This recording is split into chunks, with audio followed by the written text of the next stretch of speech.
This call is now being recorded. ¿Puede usted empezar, doctor? Ya. Muy buenas tardes a los alumnos de lecturas literarias hispanoamericanas.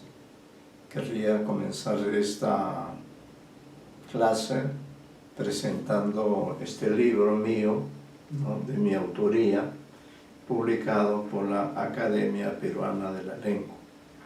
Este mismo libro que ven ustedes aquí ha servido como base, como fuente primaria para los temas de los que hemos hablado en este curso. Es decir, no se olviden que hemos comenzado hablando de la poeta nicaragüense Gioconda Belli, ¿no?, y luego del escritor chileno Oscar Hahn.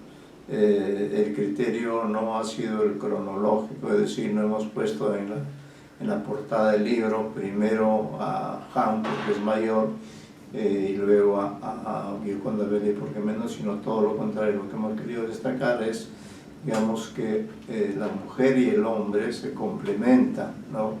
En toda visión de la poesía debemos escuchar tanto la voz de la mujer como la voz del hombre. Entonces, en realidad también podíamos transmitir con el libro, pero como hemos estado trabajando con el material aquí presente, entonces vamos a continuar con nuestros manuscritos, que son precisamente los antecesores de este libro que acabamos de presentar en la pantalla de este curso,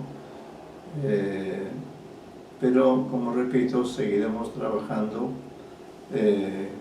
siguiendo la rutina establecida, seguiremos trabajando con este manuscrito, ¿no? Pero, como ya hemos dicho, el libro en que reunimos estos dos ensayos está presente en este libro que ha sido, repito, editado por la Academia Peruana de la Lengua. Bien, entonces en la clase anterior concluimos citando un breve texto de Oscar Hahn. Acá tenemos a propósito su poesía completa, de la que hemos tomado algunos poemas, no todos, ¿no? Y justamente ahora tenemos pensado referirnos a algunos de ellos, pero el que me gustaría compartir con ustedes en esta primera parte del curso es la lectura de un poema que por razones simplemente de olvido, ¿no? No lo incluí dentro de la temática del arte poética, ¿no?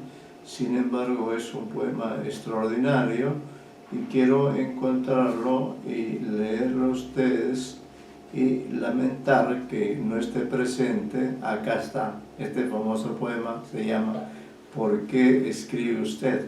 Está en la página 140 de esta edición, que es la poesía original, ¿no? Dice, ¿por qué escribe usted?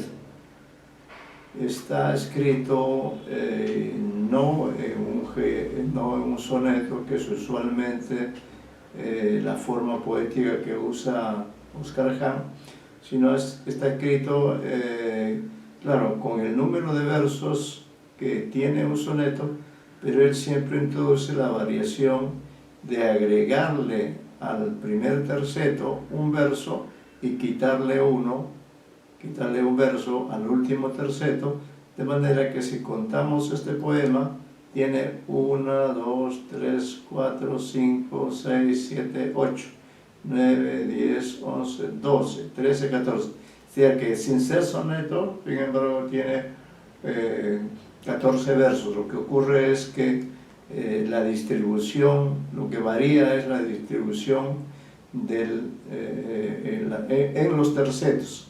Ahí es donde se produce la variación. Se agrega un terceto, se le agrega un verso, con lo cual queda convertido en un cuarteto, y se le quita un verso al último terceto, con lo cual queda convertido en un pareado. Entonces, probablemente en respuesta implícita o explícita a tantos lectores que deben haberle preguntado esto, dice: ¿por qué escribe usted? Se titula el texto, ¿no? Dice: porque el fantasma, porque ayer, porque hoy, porque mañana, porque sí, porque no, porque el principio, porque la bestia, porque el fin, porque la bomba, porque el medio, porque el jardín, porque Góngora, porque la tierra,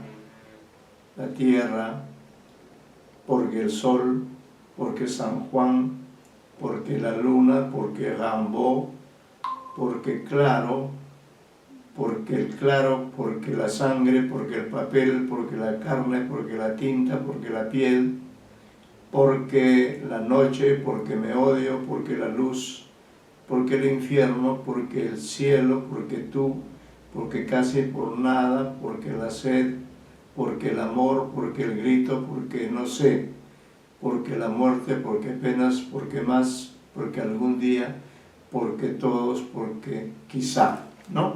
Señorita Apasa, muy buenas noches, gracias por su presencia, y quería, ya que recién se hace usted presente, quería presentarle este libro mío, ¿no? Que es el libro que reúne los estudios, los dos ensayos sobre los dos poemas que hemos trabajado en este curso, que usted ha seguido, que son Gioconda Belli y Oscar Hahn, ¿no? Este es el libro que ha sido publicado por la Academia Peruana de la Lengua. Bueno, entonces en la clase anterior, que no estoy seguro si usted asistió o no, creo que no, sí, no asistió. Entonces en la clase anterior quedamos leyendo y haciendo un comentario. Estamos en la página 172, señorita Apasa, y le agradecería tomar nota de ese dato. Estamos en la página 172 y aquí nos encontramos con un poema que sí se podría interpretar como lo hicimos en la clase anterior con la señorita Rupaya y la señorita Torres Chacón, que estuvieron, ¿no? Entonces el poema dice: aquí estoy otra vez de vuelta en mi cuarto de Iowa City, tomo a sorbos mi plato de sopa Campbell frente al televisor apagado. La pantalla refleja la imagen de la cuchara entrando en mi boca y yo soy el aviso comercial de mí mismo que anuncia nada a nadie, ¿no? Ese es el poema que hemos analizado. Le agregamos este comentario diciendo: ¿no le ha pasado a la lectora o al lector una situación como la que evoca Hahn? Sin duda, vivimos en una civilización donde domina la imagen de día y de noche, aquí y en todas partes del mundo, siempre, de vuelta a casa. Luego de una salida breve o larga, todos regresamos al cuarto donde discurre nuestro tiempo cotidiano. Y si estamos solos, consumimos algún producto conocido, como el plato de sopa Campbell, ubicados ante el televisor apagado, cuya pantalla nos permite ver lo que estamos haciendo, ¿no? Esa imagen nuestra es la de yo poético, aviso comercial de mí mismo que anuncia nada a nadie. Sin duda, el poema implica una crítica a la omnipresencia de la publicidad y a la fama de ciertos productos que se difunden mundialmente, ¿no? Entonces uno de los poemas que leímos en la sesión anterior. Bien, entonces queríamos nosotros, aprovechando que también está acá el libro de Oscar Hahn, queríamos nosotros, señorita Apaza, en la página 172, bajo este acápite, intentar hacer esta interpretación del poema de Hahn. Por cierto, para ello contamos con su apoyo, porque este siempre interviene, ¿no? Pero para plantear este poema hemos necesitado hacer una introducción, ¿no? Esto está en la página 172, y la introducción que se hace para luego presentar el poema se denomina: los amantes durante el sueño fusionan los hemisferios y unen sus cuerpos. Eso es lo que a final de cuentas, poéticamente hablando, consigue el poeta. Pero para llegar a esa conclusión, diríamos, insólita desde el punto de vista de la realidad, pero verosímil desde el punto de la poesía, hemos hecho esta introducción. Decimos: al leer y releer los poemas contenidos en Mal de Amor, suman unos 35 textos, y basándonos en el tema central del libro, se comprueba la viabilidad de establecer estrechas relaciones entre ellos. A la vez, es posible efectuar una intertextualidad entre un grupo de textos, una operación analítica que no cuestiona la validez del citado poema central. Por el contrario, advertimos la riqueza del universo lírico de Hahn, su coherencia y su complejidad, que es al mismo tiempo particular y universal.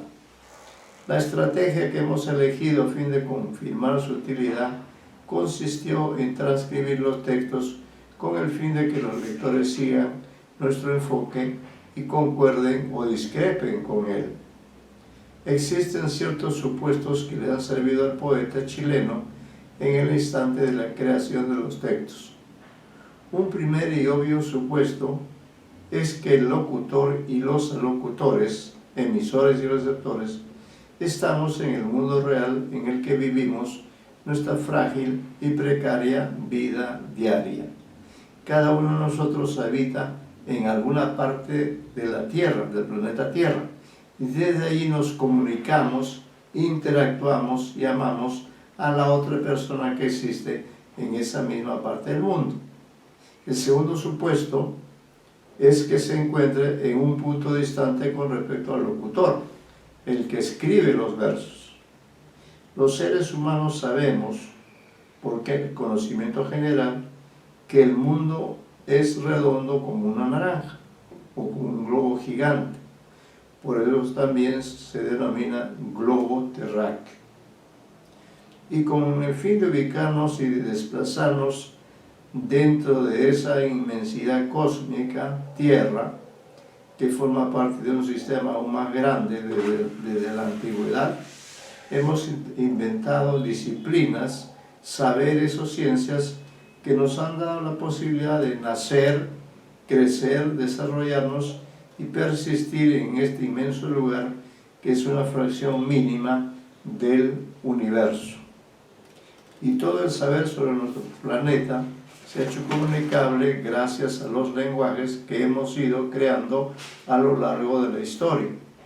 Como se aprecia, si seguimos extendiéndonos por este camino, será imposible que lleguemos a comprender siquiera una mínima porción de lo que queremos y necesitamos saber desde las épocas más remotas. En todo caso, quedémonos con la noción del mundo y recordemos que este gran globo ha sido dividido en dos partes, cada una denominada hemisferio, un concepto que también manejamos gracias a que forma parte de nuestro idioma. Literalmente dicho término significa cada una de las mitades de una esfera, cada una de las mitades de una esfera, o mitad de la superficie de la esfera terrestre, que resulta ser dividida esta por un círculo máximo, especialmente el ecuador o meridiano, ¿no? Entonces aquí Oscar Hahn va a plantear su poema, su estrategia, asumiendo, ¿no? Asumiendo el mundo como el planeta que nos cobija, el planeta que habitamos en alguna parte del mundo. Y como esa parte del mundo tiene una forma redonda, es evidente que hay una mitad, ¿no? Hay una mitad que hace que de un lado exista el hemisferio norte y de otro lado el hemisferio sur. Y lo que él propone pues tiene relación con estos hemisferios, ¿no? Dice, si bien esta explicación es de sentido común, resulta pertinente refrescar estas ideas para saber que en efecto cada uno de nosotros vive en el hemisferio norte o en el hemisferio sur. Nosotros, por ejemplo, vivimos en el hemisferio sur. No vivimos ahora vivimos en el hemisferio sur. Puede ser que en el futuro hagamos un viaje y entonces nos vamos a vivir al hemisferio norte, que es lo que ocurrió con Oscar Hahn, que siendo él un hombre que nació en el hemisferio sur, nació en Chile, sin embargo, por circunstancias incluso ajenas a su voluntad, se vio obligado a dejar el hemisferio sur y viajar para vivir en el hemisferio norte, ¿no? Entonces el viaje, diríamos, la capacidad de desplazamiento que tienen los seres humanos, les permite ubicarse en cualquier parte de la Tierra. Claro, siempre y cuando pueda hacerlo, o las condiciones se den para que un medio de transporte determinado pueda trasladarse de un hemisferio a otro hemisferio, ¿no? Pero lo que plantea Hahn es algo más audaz todavía, esta posibilidad que tenemos de viajar mediante algún transporte desde el hemisferio sur hasta el hemisferio norte, ¿no?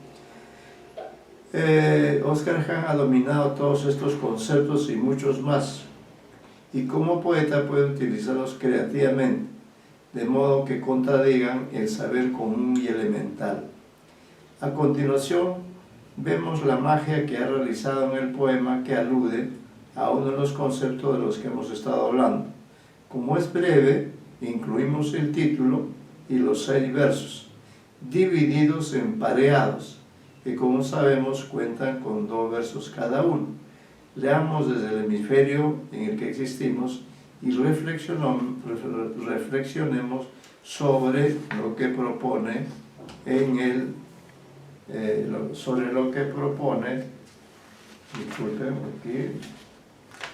lo que propone el texto, ¿no? Entonces, vamos a leer el texto. Si señorita pasa, vamos a pedirle a usted. Yo diría que este es un poema que mezcla la poesía con lo cósmico, ¿no? Con el concepto del mundo. Dice, sobre los hemisferios. Tú sueñas conmigo en el hemisferio sur, y mi cama proyecta 2 sombras. Yo sueño contigo en el hemisferio norte, y cruje el piso de tu dormitorio. Nuestros cuerpos caminan tomados de la mano sobre los hemisferios, ¿no? Bien, ahí tenemos el poema. ¿Qué le parece el poema? ¿Qué le sugiere? ¿Qué le plantea a usted este poema sobre los hemisferios?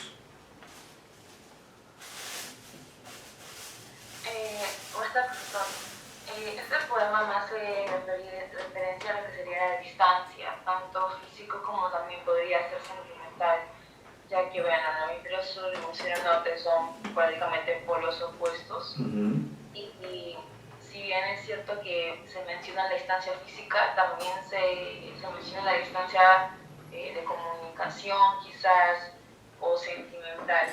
pero que pese a ello siempre ambos están tratando de sobrellevar esta situación al momento que dice que caminan tomando de la mano sobre los hemisferios, es decir, que pese a la distancia que hay, ambos tratan de tener un punto medio para poder sobrellevar el problema.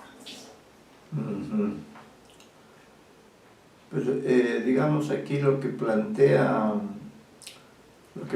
Han es algo extraordinario, ¿no? Dice, tú sueñas conmigo. Ese es un poema que está dirigido a alguien. Tú sueñas conmigo en el hemisferio sur.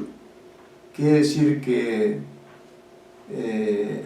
esa persona está en ese hemisferio sur. Y mi cama proyecta dos sombras. Yo sueño contigo en el hemisferio norte y cruje el piso de tu dormitorio. Nuestros cuerpos caminan tomados de la mano sobre los hemisferios. Esto significa que aun cuando, digamos, ella, vamos a decir ella, sueñe en el hemisferio sur, sin embargo, en el otro personaje que habita en el otro hemisferio, su cama proyecta dos sombras, es decir, era la impresión que la chica que está en el hemisferio sur tenga esta capacidad de proyectar su sombra en la cama donde está él. Y a su vez, ¿no? Dice, yo sueño contigo en el hemisferio norte y cruje el piso de tu dormitorio. Es decir, hace posible algo que parece ser imposible, ¿no? Nuestros cuerpos caminan tomados de la mano sobre los hemisferios, ¿no? Entonces leo el comentario, dice, este breve poema es una magistral expresión del tema amoroso. Crea un mundo posible con leyes propias en el que viven dos personas. Debemos suponer convencionalmente que son una pareja amorosa que se relaciona de modo peculiar entre los dos hemisferios del planeta Tierra. El locutor o yo poético se dirige a un tú y en los 6 versos del breve texto le ofrece una explicación acerca de la peculiar ubicación de cada uno de ellos. Pero en dicha compleja explicación se emplean elementos contradictorios, lo cual nos llevaría a plantear que Han ha recurrido a la simple pero compleja figura de la paradoja, ¿no? Acá abajo decimos, se define esta figura como figura lógica que consiste en afirmar algo en apariencia absurdo por chocar contra las ideas corrientes, adscritas al buen sentido o a veces opuestas frecuentemente en forma de oxímoron al propio enunciado en que se inscribe, ¿no? Entonces, aquí pues, repito, este poema de Oscar Han, aún dentro de su brevedad, es capaz de proyectar esa capacidad que tienen los seres humanos de estar separados y a la vez juntos, ¿no? Uno está en el hemisferio sur y sin embargo el eco de su presencia llega hasta el hemisferio norte. De la misma manera, el otro personaje está en el hemisferio norte, pero ciertos signos que corresponden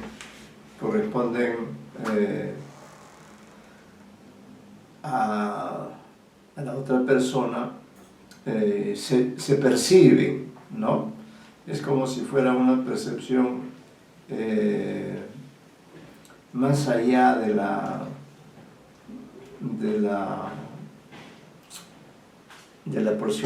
percepción común y corriente, ¿no? Dice, hemos tratado de explicar qué dice el locutor acerca de la ubicación espacial de cada uno de los integrantes de la pareja. es decir, cómo se ve el yo poético a sí mismo y a su alocutorio. Desde el punto de vista de la perspectiva del enunciador, todo lo que se afirma corresponde a la compleja perspectiva de quien ve o sueña ciertos hechos que acontecen o parecen ocurrir. Para plantear otra forma de explicar el sentido de este poema, en su condición de discurso verbal artístico, este yo poético le aclara a su destinataria la contradictoria situación en la que están en el mundo posible donde habitan. Cada pareado es contradictorio y está constituido por dos enunciados que no alteran el orden tradicional de la oración en español, pero sí chocan contra la lógica o el sentido verdadero o falso de lo que se afirma. En el primer pareado, el primer verso señala que la destinataria, ubicada en el hemisferio sur, sueña con su par amoroso situado en el hemisferio norte, cuya cama proyecta dos sombras. Estamos ante una afirmación que atenta contra el sentido común, pero adquiere verosimilitud en el ámbito de lo fantástico. En el segundo pareado el esquema discursivo se repite, pero con algunos cambios que lo hacen igualmente verosímil. En el primer verso, el yo poético que está en el hemisferio norte suena con ella y a la vez percibe el crujido del piso del dormitorio de la amada. En suma, en ambos pareados se argumenta que los amantes, pese a estar en hemisferios separados, sur y norte, y realizar sendos sueños, logran el milagro de la unidad amorosa, desafiando la distancia hemisférica que los separa. El tercer pareado en la totalidad del enunciado afirma el triunfo del amor, ¿no? Nuestros cuerpos caminan tomados de la mano sobre los hemisferios. Es decir, que es imposible pues, que una persona que está en el hemisferio sur pueda, como dice el poema, que es una persona ubicada en un hemisferio y la otra en otro hemisferio puedan caminar juntas, ¿no? Tomados de la mano. Sin embargo, este poema admite esa posibilidad. En el complejo y contradictorio poema sobre los hemisferios se utilizan simetrías en las que figuran objetos pares o elementos afines, sueños, hemisferios, camas, dormitorios y sombras. Todos estos signos aseguran la misteriosa perfección de este texto, que pone en jaque al lector y lo vence con el poder de la poesía. Cabría seguir profundizando en el análisis, pero señalamos que en el poemario con el cual hemos trabajado existe otro poema comparable con el que acabamos de recorrer. Lo hemos transcrito y aprovechamos los aportes de nuestra imperfecta e incompleta lectura ya realizado. Leamos el texto que sigue. A ver, señorita Alejandra Apaza, yo voy a leer el poema, lo voy a leer y releer porque es otro poema, ¿no? Que creo que trata de hacernos ver una verdad que no siempre la vemos, ¿no? Dice: ningún lugar está aquí o está ahí, ¿no? Dice: ningún lugar está aquí o está ahí.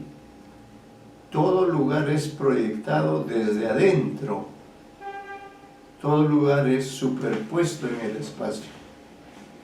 Ahora estoy echando un lugar para afuera. Estoy tratando de ponerlo encima de ahí, encima del espacio donde no estás, a ver si de tanto hacer fuerza, te apareces ahí sonriente otra vez. Aparécete ahí, aparécete sin miedo, y desde afuera avanza hacia aquí, y haz harta fuerza, a ver si yo me aparezco otra vez, si aparezco otra vez, si reaparecemos los dos tomados de la mano en el espacio donde coinciden todos nuestros lugares. Entonces vemos que este poema en realidad está hablando principalmente del problema del espacio, ¿no? Dónde nos ubicamos, cómo estando separados podemos estar juntos, o quizá viceversa, ¿no? Estando juntos, sin embargo, estamos separados. Esa es la magia que Oscar Hahn consigue en este poema, ¿no? Efectivamente, todo depende de dónde estamos ubicados y dónde está ubicada la otra persona con la cual queremos comunicarnos. ¿Qué le parece este poema, señorita Apasa? ¿Cómo lo evaluaría usted? Este poema me gustó mucho, más que nada porque creo que hace referencia al lugar como pertenencia, o sea, como dónde está casa. No sé si uno ha escuchado esa frase de que el hogar o la familia, el hogar más que nada, es donde tú te sientes bien, te sientes seguro, y esto me hace acordar mucho este poema, ya que si bien no refiere a un lugar en específico donde se siente bien, ya que dice que todo lugar es proyectado desde adentro, todo lugar es superpuesto en el espacio, es decir, esta persona puede proyectar su lugar seguro o proyectar la comodidad en cualquier lugar, no es necesariamente un lugar que sea específico, desea que este lugar se encuentre amado o amada, pues, ¿no?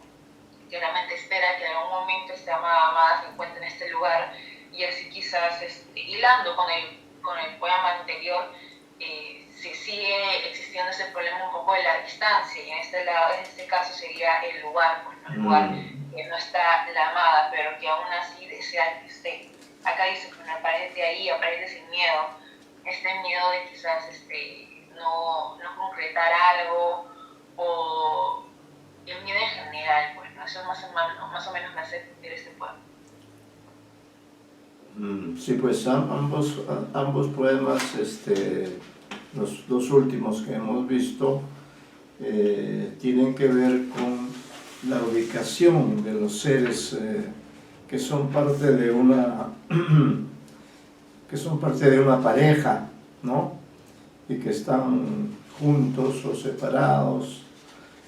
Lo cierto es que mediante la poesía es que ellos se comunican, se unen, ¿no?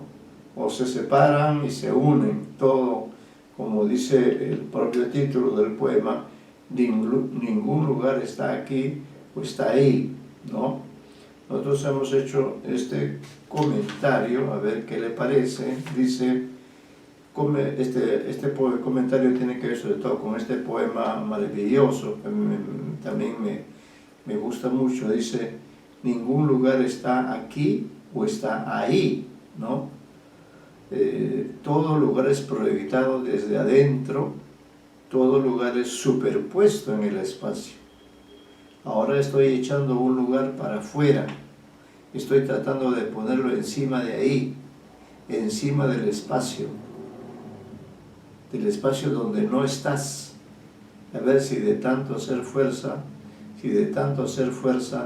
te apareces ahí sonriente otra vez. Aparécete ahí, aparécete sin miedo, y desde afuera avanza hacia aquí, y haz tanta fuerza, haz harta fuerza, a ver si yo me aparezco otra vez, si aparezco otra vez, si reaparecemos los dos tomados de la mano en el espacio donde coinciden todos nuestros lugares, ¿no? Entonces esto es una suerte de descripción de cómo nosotros buscamos juntarnos, ¿no? Y a veces las circunstancias son propicias para que estemos juntos, pero por el contrario, en otras oportunidades las circunstancias hacen que nos separemos, y ahí entra a tallar la poesía para explicarnos, ¿no? Que mediante la magia de la poesía mediante la magia del lenguaje, se puede dar esta situación en la que dos personas que han estado separadas se juntan, ¿no? Se juntan y constituyen una unidad, ¿no? Que dice en la última estrofa, dice, aparécete ahí, aparécete sin miedo, y desde afuera avanza hacia aquí. Y es harta fuerza a ver si yo me aparezco otra vez, si aparezco otra vez y reaparecemos los dos tomados de la mano en el espacio donde coinciden todos nuestros lugares, ¿no? Es decir, uno busca coincidir con ciertas personas o con ciertos seres, pero eso no siempre es posible, salvo que acudamos a la magia de la poesía, que hace posible que una separación no sea algo invencible, ¿no? Sino que gracias a la fuerza, ¿no? Se dice acá, a ver si de tanto hacer fuerza, te apareces ahí sonriente otra vez. Ambos tienen que hacer fuerza para juntarse. Aparécete ahí, aparécete sin miedo. Y desde afuera avanza hacia aquí. Y haz harta fuerza a ver si yo me aparezco otra vez, si aparezco otra vez, si reaparecemos los dos tomados de la mano en el espacio donde coinciden todos nuestros lugares, ¿no? Entonces este poema es esta apetencia del yo poético por vencer las distancias, por vencer las diferencias y estar unidos, ¿no? Si reaparecemos los dos tomados de la mano en el espacio donde coinciden todos nuestros lugares. Respecto al comentario decimos, comenzamos estableciendo las semejanzas formales y de contenido que se perciben entre los hemisferios. Y este poema, los cuales están contiguos en la edición con la que hemos trabajado Archivo Expiatorio, Poesías Completas. Esta cercanía textual nos ayuda a percibir las similitudes ya adelantadas y que se ubican en los espacios de sus respectivas páginas. Vistos así, dan la impresión de ser dos hemisferios textuales. El primer poema es más pequeño que el segundo y ambos tienen el mismo número de estrofas, 3. En ningún lugar está aquí o está ahí, a diferencia de los pareados de sobre los hemisferios, las 3 estrofas cuentan con diferentes números de versos. La primera cuenta con 3, esta pequeña cantidad podría reducirse porque el primer verso repite el título del texto. Sin embargo, desde el punto de vista de la importancia formal y temática de esta primera estrofa, es pertinente resaltar que cumple una función introductoria alusiva al tema que se desarrolla a lo largo del poema.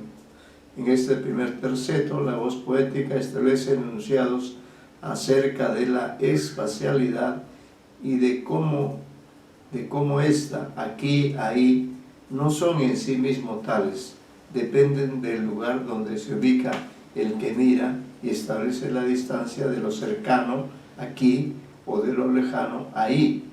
Siempre estamos en un aquí o en un ahí, ¿no? Y eso es verdad. Ahora mismo, por ejemplo, nosotros estamos separados físicamente, pero a la vez estamos juntos compartiendo esta clase, ¿no? Entonces lo que dice lo que dice Oscar Hahn es algo que hoy se está dando en la vía virtual. Podemos estar muy separados, ¿no? Podemos estar uno en el polo norte o otro en el polo sur, y sin embargo sí es posible, gracias a la comunicación virtual, verse, conversar, dialogar, ¿no? Establecer una cercanía virtual que de alguna forma supone una satisfacción para uno y otro, ¿no? Decimos en concordancia con esta concepción establecida en los 3 primeros versos, En la segunda estrofa de 5 versos, el locutor enuncia que está realizando esforzados desplazamientos espaciales insólitos o no comunes con el propósito de lograr que ese tú, elusivo y distante, ejecute cambios, que abandone el ahí y se acerque al aquí. A ver si de tanto hacer fuerza y de tanto hacer fuerza te apareces ahí sonriente otra vez. En la tercera y última estrofa, aparécete ahí sin miedo y desde afuera avanza hacia aquí. El yo poético reitera su deseo de que el tú se acerque. Lo reta a que recurra a la fuerza, igual que el yo, que ofrece poner lo suyo, a ver si me aparezco otra vez. Y luego de esta confrontación que los ha separado espacialmente, se realiza el acto de fusión que el yo poético tanto desea y que expresa en los versos finales. Si reaparecemos los dos tomados de la mano en el espacio donde coinciden todos nuestros lugares, ¿no? Decimos aquí, se trata de una composición poética sin duda compleja. El poeta nos hace ser conscientes de nuestra condición de seres que estamos en un lugar cualquiera, y desde ahí nos trasladamos a otro cualquiera para unirnos, para vencer las distancias que nos separan y nos unen, porque esa es la vida, una ignorancia o un no saber dónde estamos finalmente, ¿no? Este contraste espacial es esencial en el dinosaurio de Augusto Monterroso, ¿no? Cuando dice, cuando despertó, el dinosaurio todavía estaba allí. La oposición dormir y despertar es significativa, y el allí equivale a ahí. Sugiere una cercanía que suscita miedo en el que despierta, ¿no? Entonces, todos estos últimos poemas de Oscar Hahn han estado pues relacionados con el problema de la unidad y la diferencia, ¿no? Con el poema de la cercanía y de la lejanía. Ahora, hemos tomado también aquí en el libro el tema del Dios en César Vallejo y en Oscar Hahn, ¿no? Decimos lo siguiente, porque también en la parte anterior en la que trabajamos sobre Gioconda Belli, también la comparamos con una poeta peruana que es Catalina Recabarren. Ahora estamos comparando a Oscar Hahn, estamos comparando con Vallejo, acerca del tema de Dios. Cómo ve Vallejo a Dios, ¿no? Cómo lo trata, cómo dialoga con él, y a su vez el modo en que Hahn ve a Dios y lo que quiere de Dios, ¿no?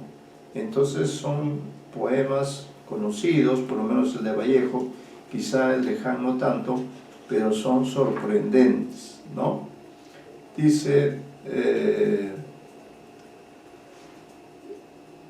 leo en la página 179, dice, en uno de los poemas de Oscar Hahn, denominado Arte Poética, la voz poética lanza feroces insultos contra su poesía, a la que descalifica sobre todo el que haya incurrido en infidelidad. Y lo dice de este modo en el primer terceto del impecable soneto. Dice, la que me engaña con cualquier vecino, con Rilke, con Pessoa, con Vallejo. Eso lo he dicho antes, ¿no? Mucho antes, en un poema que se denomina Arte Poética, que vamos a ver en qué página puede estar. Vamos a ver.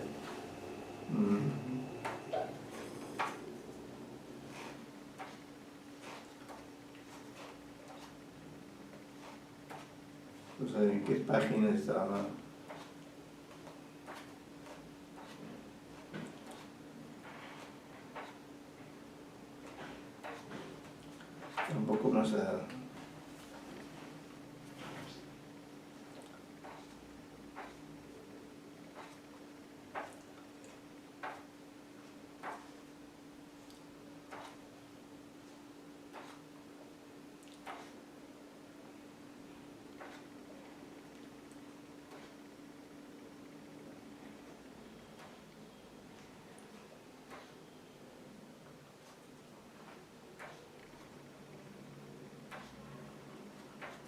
Acá está el poema este donde Han cita a Vallejo, ¿no?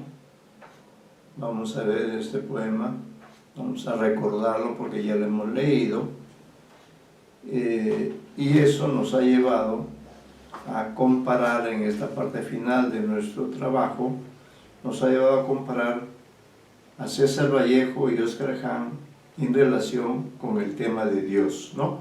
Entonces, un antecedente de que Hahn conoce a Vallejo, ¿no? Conoce, lo lee, lo tiene en cuenta, es esta arte poética que aparece aquí en nuestra edición en la página 111 y en lenguaje muy fuerte dice, hablando de su arte poética, es decir, su arte de hacer poesía, dice: la puta madre de mi poesía, la frígida, la virgen, la caliente, la que me pone cuernos en la frente, la que aprieta muslos a porfía y no me suelta lo que yo querría, la flor de su hermosura irreverente, su corola que late noche y día, envuelta en llamas y en rocío ardiente, la que me engaña con cualquier vecino, con Rilke, con Pessoa, con Vallejo, ¿no? Ahí está la referencia al poeta Vallejo,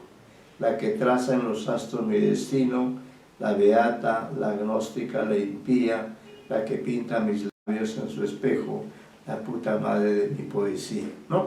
Entonces vemos que Hahn sí tiene presente a Vallejo, ¿no? Por supuesto, Vallejo no conoció a Hahn porque Vallejo murió. Curiosamente, Vallejo murió el mismo año en que Hahn nacía, en 1938, ¿no? Entonces, quien sí ha conocido y ha leído la poesía de Vallejo es Óscar Hahn, que en cambio Vallejo, por haber muerto en 1938, pertenece ya a otra época, ¿no? Pero su poesía, aunque él murió físicamente, su poesía está presente. Esa es otra relación que podríamos hacer, ¿no? Que un poeta puede estar muerto, puede haber desaparecido ya físicamente, pero su voz, su poesía está presente, como lo podemos ver en este poema de dos poetas. Uno es un poema de Vallejo y el otro es un poema de Hahn. Los dos están hablando del mismo tema. A ver qué le va a parecer a usted, ¿ya? Dice, en uno de los poemas de Óscar Hahn, denominado Arte Poética, la voz poética lanza feroces insultos contra su poesía, a la que descalifica sobre todo el que haya incurrido en infidelidad. Y lo dice de este modo en el primer terceto del impecable soneto: la que me engaña con cualquier vecino, con Rilke, con Pessoa, con Vallejo. En este trío de famosos escritores se incluye, aunque solo por el apellido, al peruano César Vallejo, lo que indica que Hahn es un informado escritor, lector hispanoamericano y conoce a sus pares de distintos idiomas y épocas, por ejemplo Rilke, ¿no? Que no pertenece a la literatura española. Además de esta coincidencia, también hemos advertido una semejanza mayor y más trascendente con respecto a ciertos grandes temas que los autores suelen tratar en sus libros, que plasman en poemas emblemáticos y que indican la concepción de cada uno de ellos. Eso es lo que hemos observado en sus grandes poemas. Al analizarlos, podemos apreciar los valores y la osadía vital y estética de uno y otro poema en su respectivo contexto social, que no era necesariamente tolerante y de censura implícita o explícita. Por eso hemos transcrito los dos textos para que el lector pueda apreciar las propuestas, las plasmaciones estéticas o las ideas heterodoxas que podrían haberse incorporado en algunos versos de estos memorables poemas, ¿no? Dice, antes de que el lector pueda apreciar el respectivo texto, consideramos necesario señalar que el poema de Vallejo pertenece a su primer poemario, Los Heraldos Negros, ¿no? De 1918 o 1919. Un libro que confirma el gran nivel creativo de su trabajo como poeta, que lo llevó a ocupar un lugar importante en la literatura de su país. Es un poemario famoso que ha sido estudiado al detalle por críticos nacionales y extranjeros. Se le ha reprochado ciertas influencias del postmodernismo, y esto no es un demérito, porque en toda tradición literaria los poetas mayores influyen en los menores y todos han ingresado al mundo de la literatura por la puerta grande, que no es sino la expresión artística del idioma respectivo, aunque existe una interacción entre ambos. Aunque no es usual que un poemario esté constituido por partes o secciones, Vallejo le dio a su libro una estructura formal titulado Los Heraldos Negros. En una página de respeto incluyó en latín un texto del Evangelio que dice «Hipotes capere copiat». Es una frase que puede entenderse como el que puede entender, que entienda. El primer poema presente tiene el mismo título que el libro, Los Heraldos Negros. Después de este texto, los poemas se encuentran contenidos en 6 secciones que dividen el libro. El poema Los Dados Eternos, que hemos comparado con el poema Han, figura en la sección Truenos e incluye una dedicatoria para Manuel González Prada, ¿no? Ese poema que usted conoce, señorita Pasa, aparece con esta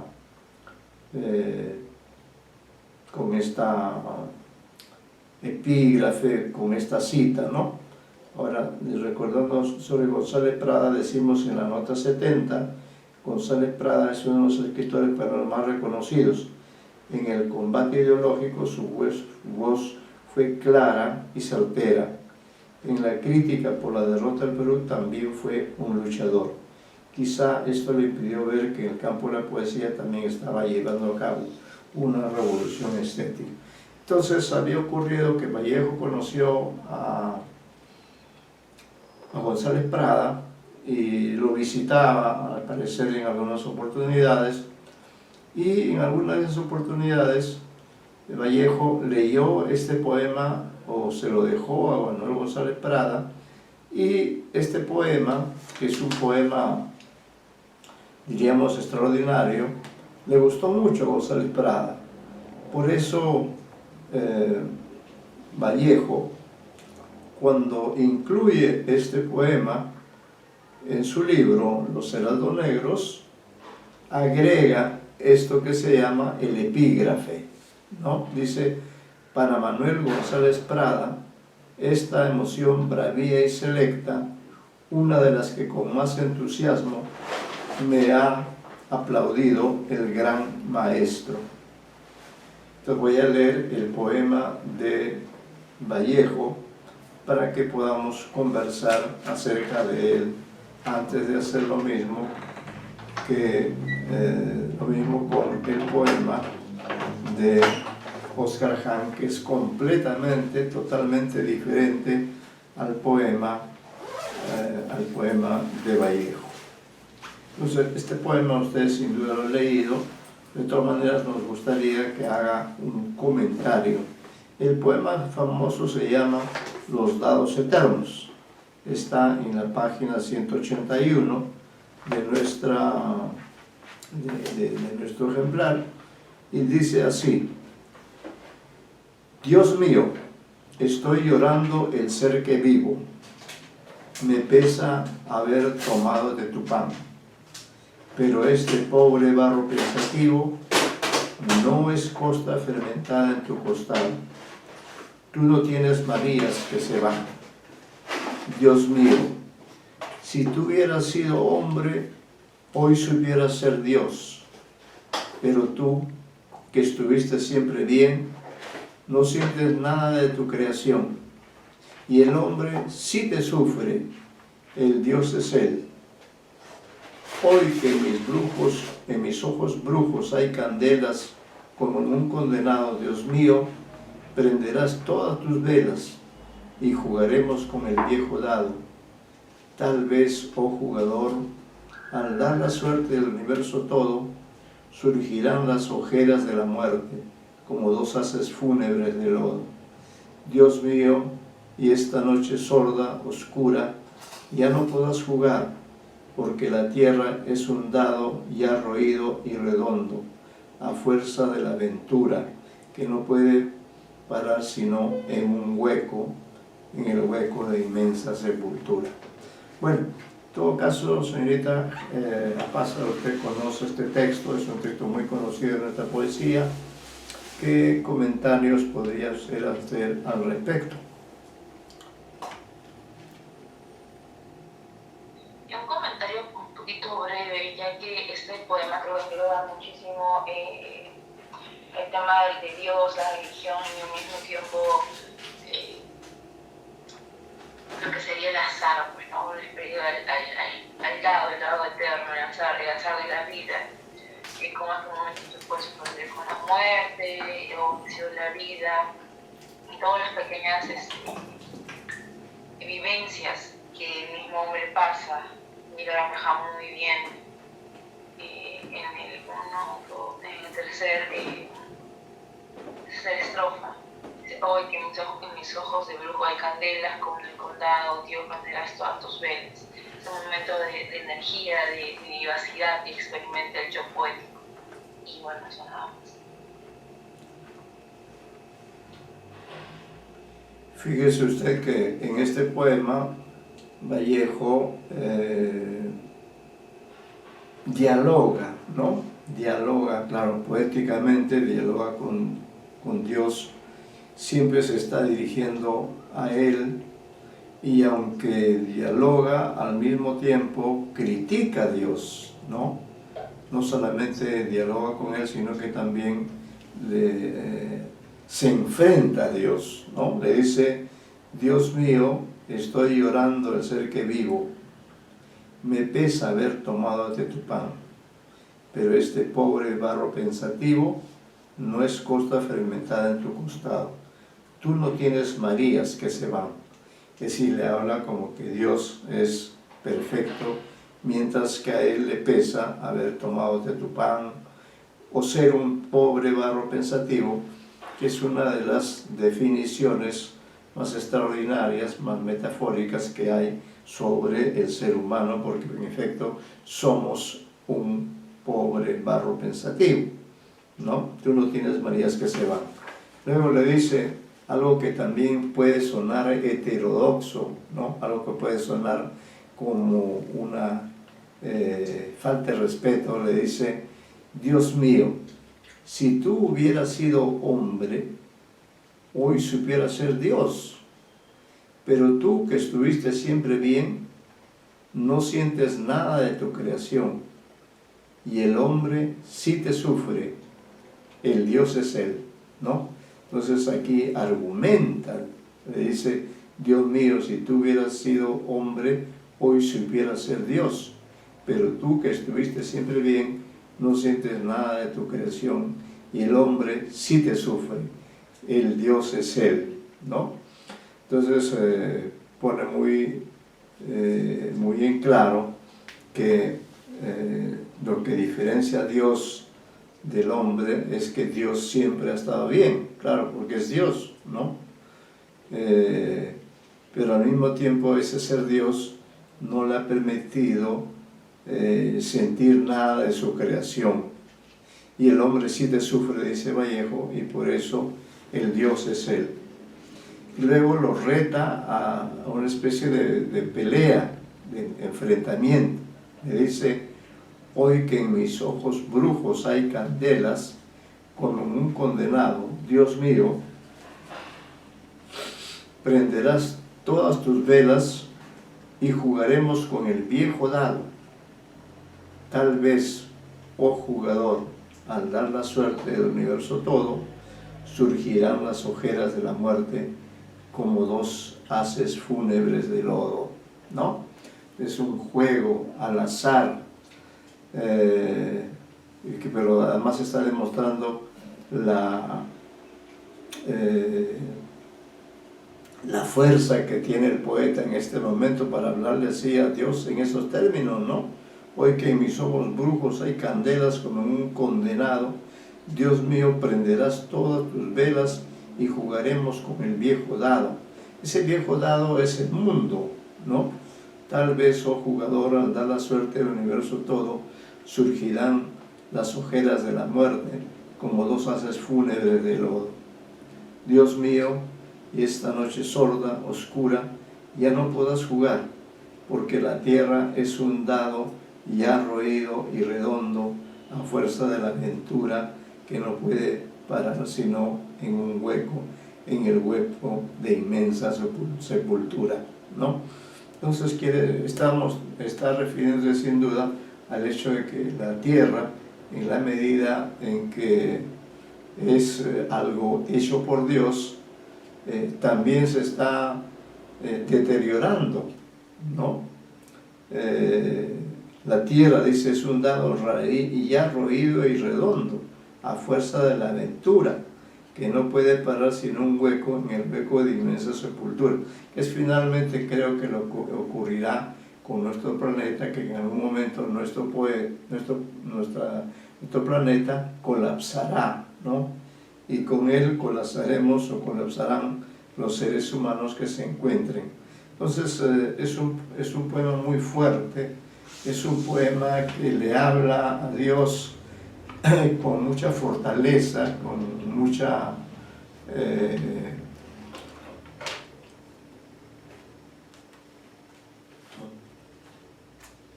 con total franqueza, ¿no? Y propicia pues que el juego no será posible porque la tierra va a terminar, el mundo se va a acabar, ¿no? A fuerza de la aventura que no puede parar sino en un hueco, en el hueco de inmensa sepultura. Bien, nos parece pertinente, decimos, que la voz poética inicie reconociendo su dependencia a Dios. En las 4 estrofas siempre emplea el mismo vocativo, Dios mío. Y también es un acierto que defina su propia condición, que no es válida solo para el poeta, sino para todo ser humano. Es una expresión universal e irrecusable. Estoy llorando el ser que vivo. La primera manifestación de la vida de un niño es el llanto. Y a lo largo de los años nos acompaña en diferentes momentos difíciles cuando tomamos conciencia de nuestra frágil naturaleza. En cada uno de los versos Vallejo, cuyos abuelos paterno y materno fueron sacerdotes españoles y por lo tanto estuvo vinculado al mundo religioso, recurre a algunas imágenes y se lamenta: me pesa haberte tomado de tu pan. Y en los 3 versos finales de esta estrofa manifiesta ciertas expresiones que son una fuerte crítica a Dios. Debe destacarse el verso 3, pero este pobre barro pensativo, que es una de las metáforas más exactas acerca de la condición humana. Remite a aquella expresión bíblica: polvo eres y en polvo te convertirás. El yo poético se define de este modo tan peculiar para destacar la doble dimensión del ser humano, su condición animal y su capacidad de pensar, que hace factible el poder dirigirse a Dios, y en los dos versos finales de esta primera estrofa adopta un tono polémico con respecto a una cierta concepción religiosa. Niega la imagen tradicional de que la mujer fuera creada de una costilla del hombre, ¿no? En forma metafórica le señala a Dios que éste no sufre la pérdida de la amada. Tú no tienes Marías que se van. Por consiguiente, es posible pensar que este hecho trágico pudo haber sido uno de los motivos que llevó a Vallejo a enfrentar nada menos que a Dios como la causa final que provoca las grandes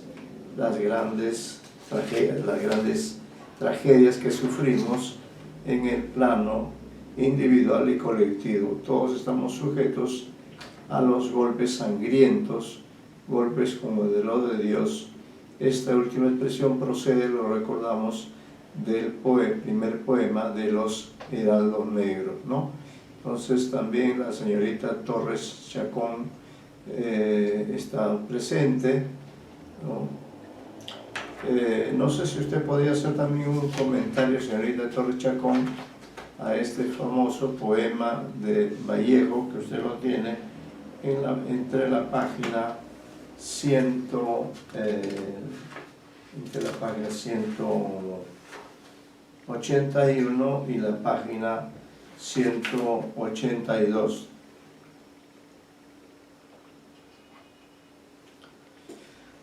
¿Podría, señorita Torres Chacón, hacer un comentario sobre este poema de Vallejo?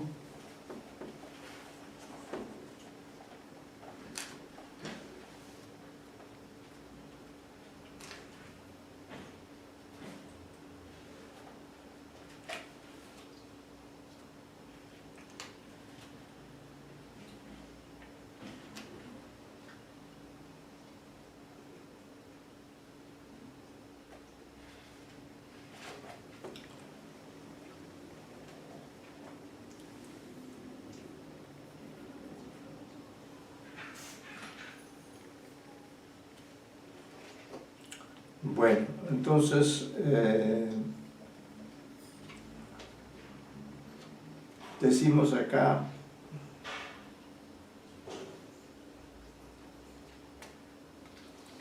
vamos a ver dónde estamos, sí.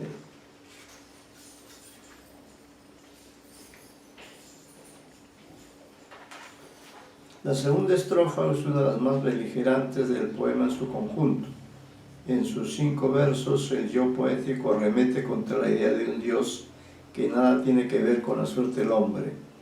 En forma argumentativa, estamos en la página 184, Vallejo critica la condición divina y basándose en el principio de que el mejor conocimiento es el que se obtiene gracias a la experiencia, el poeta no duda en cuestionar a Dios.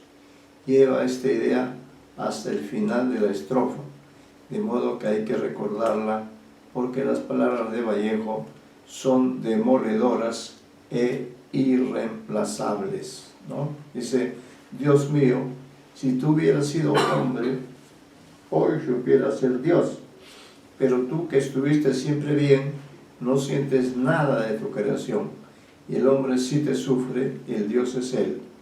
Como hemos señalado, estos versos constituyen el ataque frontal a la idea de Dios, le enrostran el no haber pasado por la experiencia de ser hombre, la cual le hubiera permitido una mayor plenitud. Dios, según los criterios de su cuestionador, ha estado siempre bien y por ello le es indiferente lo que ocurra en su creación. Y la conclusión no puede ser más contundente y desafiante. El poeta afirma que el hombre sí te sufre, el Dios es Él. Estamos pues frente a una rebelión radical. La tercera estrofa desarrolla las consecuencias de lo que se ha afirmado y tiene un tono más polémico y decidido porque el poeta asume una nueva identidad, la del condenado. Solo después de habernos mostrado su rostro, hoy que en mis ojos brujos hay candelas, vuelve a utilizar el vocativo, pero no para disculparse, o solicitar su perdón, sino para invitar a Dios a participar en un enfrentamiento sin duda desigual, con la finalidad de dirimir cuestiones vitales que atañen a ambos. El hombre en cuyos ojos brujos hay candelas le propone a Dios jugar con el viejo dado, metáfora del mundo, y especulando en lo que puede terminar este combate, el poeta se adelanta a prever lo que podrá ocurrir durante o después del fuego, y se lo dice en términos tajantes. Tal vez, oh jugador, al dar la suerte del universo todo, surgirán las ojeras de la muerte como dos haces fúnebres de lodo.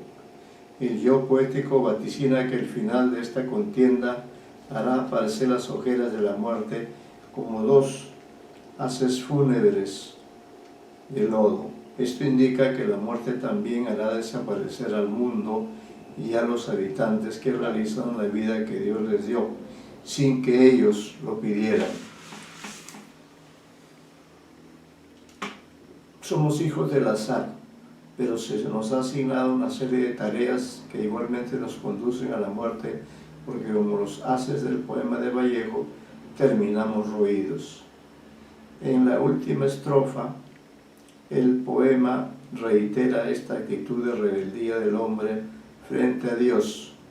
Se plantea que ya no es posible el juego que intentaban realizar, porque también la tierra, al igual que todo lo existente, está sometida a la ley de la muerte.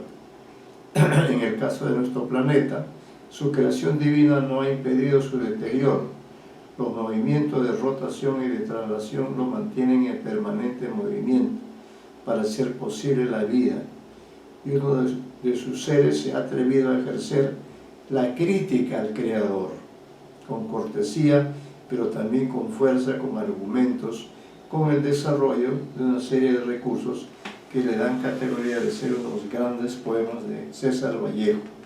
Además de todos los temas que puede arrastrarse, lo esencial es su condición poética, que no se desgasta, ya que siempre está en la memoria y en la voz de los lectores. A su vez, el poeta chileno Óscar Ján, en su poemario En un abrir y cerrar de ojos, crea otro extraordinario poema sobre su relación con el ser divino, desde un punto de vista distinto, aunque haya coincidencias. Sin embargo, recordemos que Los dados eternos del poemario Los heraldos negros, 1919, de César Vallejo, se publicó hace más de un siglo, mientras que el poema de Óscar Ján figura en un libro cuya primera edición es al parecer del año 2000. En su edición Archivo Expiatorio, Poesías Completas, este texto forma parte del citado poemario, ¿no?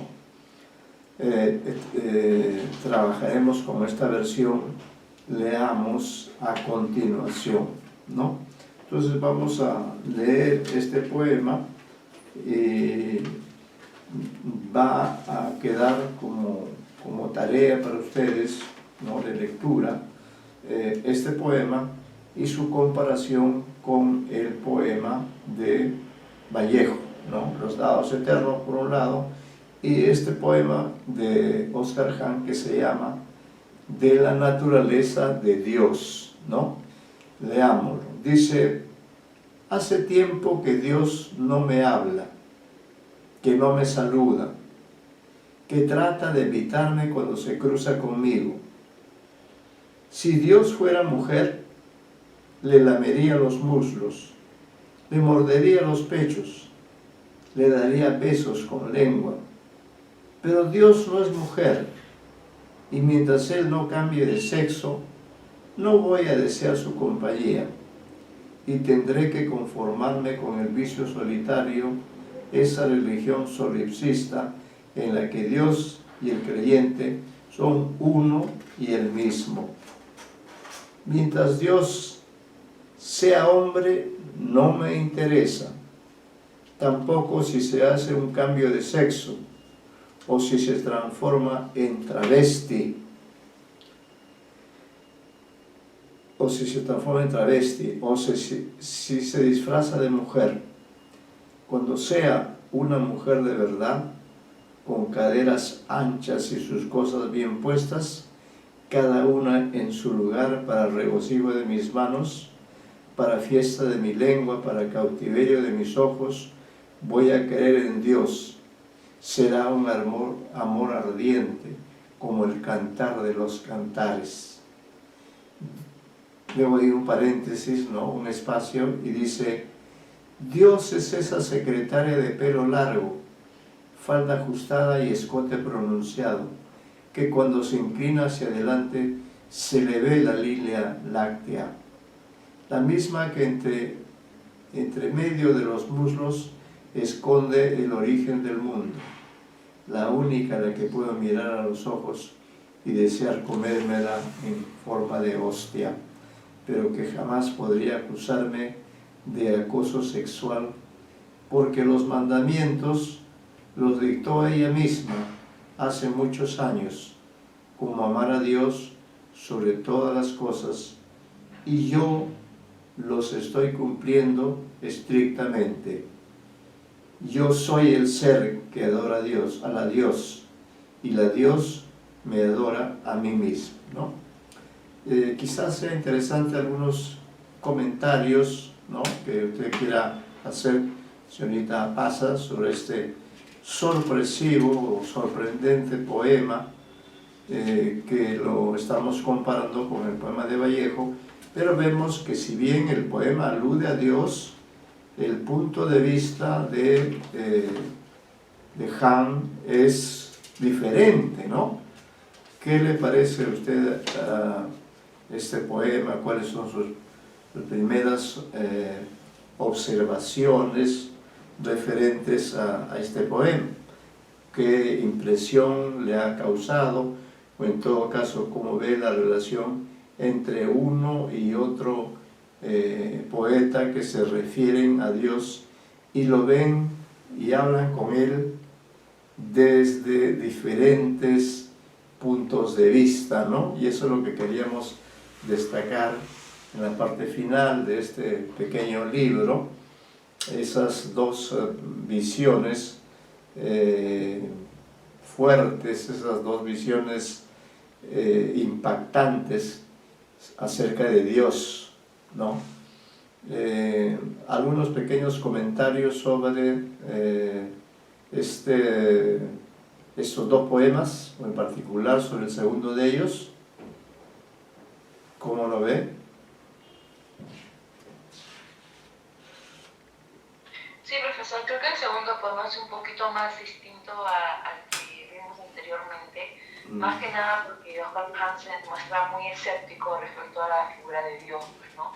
Pero en lo que sería Dados Eternos sí tenemos la figura de Dios como algo primordial, al menos necesaria, pero Oscar Hansen dice que no le interesa, a pesar de que podía mostrarse como la mujer más hermosa, o no le importa si se transforma en una mujer, pero a él no le interesa nada más que ello, pues, ¿no? Que solamente no refugiarse en la religión, ni siquiera en Dios, ni pedirle nada, pero en comparación a otro poema, sí la figura de Dios es sumamente importante.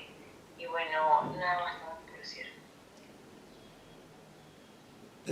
¿Usted considera que estos poemas son censurables, condenables? Tanto el de Vallejo como el de Oscar Hahn los considera como poemas, podríamos decir,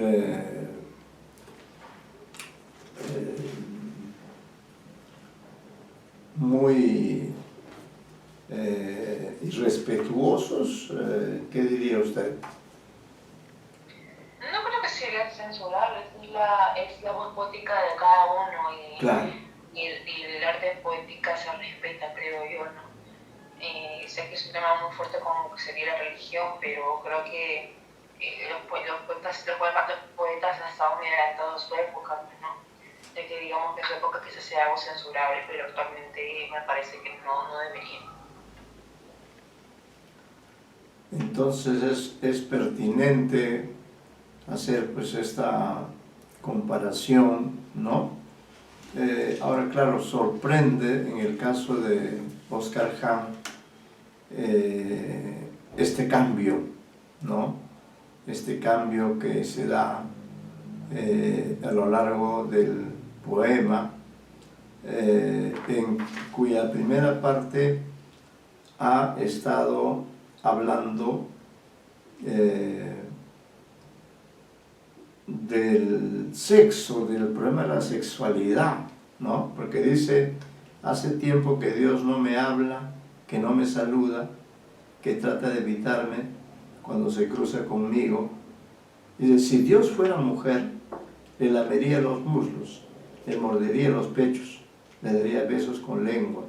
Pero Dios no es mujer, y mientras Él no cambie de sexo, no voy a desear su compañía, y tendré que conformarme con el vicio solitario, esa religión solipsista en la que Dios y el creyente son uno y el mismo, ¿no? Es decir, lo que Él desea es que Dios cambie de sexo. Cuando cambie de sexo, entonces Él va a querer estar con Dios, ¿no? Y esa metamorfosis, podríamos decir de esa manera, esa metamorfosis se produce, ¿no? En la parte final, o en las dos estrofas finales, dice, mientras Dios sea hombre no me interesa, tampoco si se hace un cambio de sexo, o si se transforma en travesti, o si se disfraza de mujer. Cuando sea una mujer de verdad, con caderas anchas y sus cosas bien puestas, cada una en su lugar, para regocijo de mis manos, para fiesta de mi lengua, para cautiverio de mis ojos, voy a caer en Dios. Será un árbol ardiente como el cantar de los cantares, ¿no? Entonces, lo curioso es que al parecer esta metamorfosis se da, ¿no?